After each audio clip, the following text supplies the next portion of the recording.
The comfort of your favorite seat is now your comfy car selling command center, thanks to Carvana. It doesn't get any better than this. Your favorite seat's the best spot in the house. Make it even better by entering your license plate or VIN and getting a real offer in minutes. There really is no place like home. And speaking of home, Carvana will pick up your car from yours after you finalize your offer. Visit Carvana.com or download the app and sell your car from your comfy place.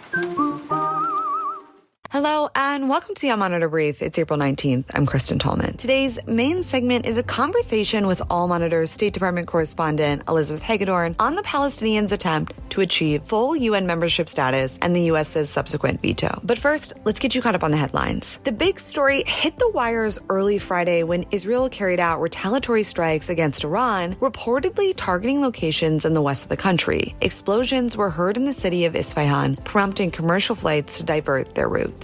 The attack comes less than a week after Tehran launched a barrage of more than 300 drones and missiles in its first ever direct assault on Israel's soil. That unprecedented onslaught was itself a reprisal for an earlier strike in Syria widely blamed on Israel. Economies in the Middle East and North Africa face a shadow of uncertainty from ongoing tensions in the region, according to senior IMF officials in Washington. And the daughter of Democratic Congresswoman Ilhan Omar said on Thursday she had been suspended from Columbia University over her participation in an encampment in solidarity with Gaza. Now, on to the main story. Hi, Elizabeth. Welcome to the I Monitor Brief. Hi, Kristen. Thanks for having me. So yesterday at the UN, the Palestinians' attempt to join with full membership was vetoed by the U.S. at the UN Security Council. How did we get here?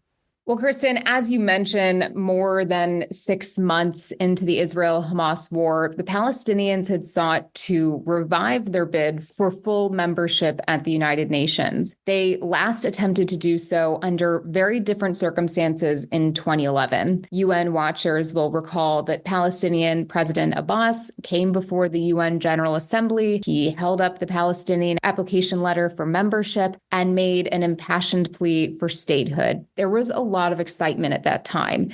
Thousands of people gathered to watch that speech from outdoor screens in the West Bank, and applause reverberated around the General Assembly. That enthusiasm was short-lived. To be admitted as a new member, Palestine would have needed the approval of at least 9 Security Council members and no vetoes, followed by a 2/3 majority in the General Assembly. And it was clear back in 2011 that they lacked even 9 votes. So the Palestinians dropped their bid and spared the United States from having to use its veto. Instead, they went to the General Assembly, which voted to upgrade the Palestinian status to a non-member observer state. That's the same status held by the Vatican. It means Palestine can't vote in the General Assembly, but it can participate in various UN bodies, such as the International Criminal Court. As we'll, I'm sure, discuss, they got a lot more support this time around from the Security Council. And even though they knew the U.S. would ultimately block Palestinian membership,